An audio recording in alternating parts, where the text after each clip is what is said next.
Please কালকে থেকে আপনারা সবাই আসবেন কেক খাইতে। সবাই অবশ্যই আমাদেরকে সবাইকেই পাবেন এখানে। আমরা যারা যারা কেক নিয়ে বসতাম, মজার মজার কেক আপনাদেরকে খাওয়াবো। তো আপনারা সবাই খেতে আসবেন কালকে, অবশ্যই কালকে 4টা থেকে। আমার আজকে থেকে এটা নতুন জায়গা। হ্যাঁ, আমি আজকে থেকে বসতেছি নির্বাচন ভবনের ঠিক অপোজিটে, একদম ঠিক অপোজিটে। এটা কি আছে, বাদাম গাছের নিচে। এটা এখান থেকে আর সরবো না। প্রশাসনের কঠোর নিষেধ এবং পূর্ববর্তী বিশৃঙ্খলার পুনরাবৃত্তির আশঙ্কা সত্ত্বেও রাজধানীর আগারগাঁওয়ে ফুটপাতে আবারও কেকের পসরা সাজিয়ে বসেছেন আলোচিত টিকটকার সিমি। এই ঘটনা জনমনে তীব্র প্রতিক্রিয়া সৃষ্টি করেছে এবং স্থানীয় আইন শৃঙ্খলা পরিস্থিতি নিয়ে নতুন করে উদ্বেগ দেখা দিয়েছে। একদম ফ্রেশ। আর এখানে ভাই পিঠে উৎসব যারা খেতে আসতেছে, পুডিং যারা খেতে আসতেছে, পুডিং একদম বাজে পুডিং, এগুলো খেলেই মনে করো অসুস্থ ছাড়া।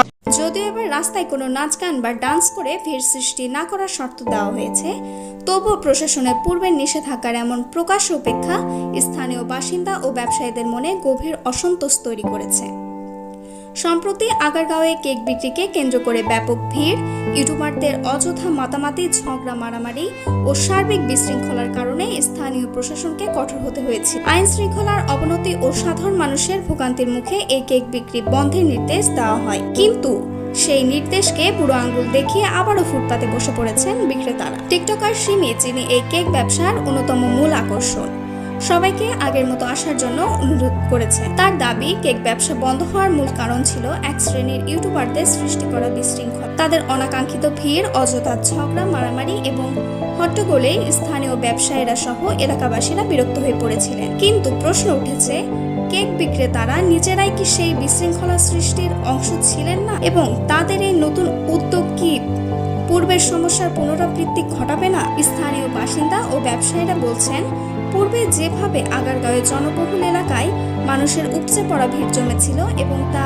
যানজট, শব্দদূষণ এবং সার্বিক নিরাপত্তাহীনতা সৃষ্টি করেছিল, তা কোনোভাবেই কাম্য নয়। তাদের অভিযোগ, কিছু সামাজিক যোগাযোগ মাধ্যমের তারকার ব্যক্তিগত প্রচারণার জন্য সাধারণ মানুষকে জিম্মি করা হয়েছিল। প্রশাসনের নিষেধ অমান্য করে এই ধরনের কর্মকাণ্ড আবারও শুরু হওয়ায় ক্ষুব্ধ তারা এবং সংশ্লিষ্ট কর্তৃপক্ষের কঠোর হস্তক্ষেপ কামনা করছে। এইদিকে এই ঘটনার পর জনমনে প্রশ্ন উঠেছে, প্রশাসনের নিষেধাজ্ঞা কি আদৌ কোনো গুরুত্ব রাখে, নাকি কিছু ব্যক্তি নিজেদের স্বার্থে যে কোনো নিয়ম কানুন উপেক্ষা করতে পারে?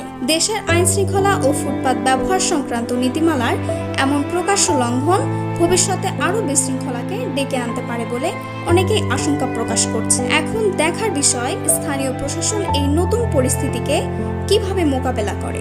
পূর্বের কঠোর অবস্থান বজায় রেখে তারা কি আবারও এই কার্যক্রম বন্ধের নির্দেশ দিবে, নাকি নির্দিষ্ট শর্ত সাপেক্ষে কেক বিক্রি চালিয়ে যাওয়ার অনুমতি দিবেন? এই নির্দেশের উপর জনমনে আইন শৃঙ্খলা ও প্রশাসনের কর্তৃত্বের প্রতি বিশ্বাস অনেকখানি নির্ভরশীল। সঠিক এবং আপডেট খবর পেতে অবশ্যই আমাদের চ্যানেলটি সাবস্ক্রাইব করে পাশে থাকবেন।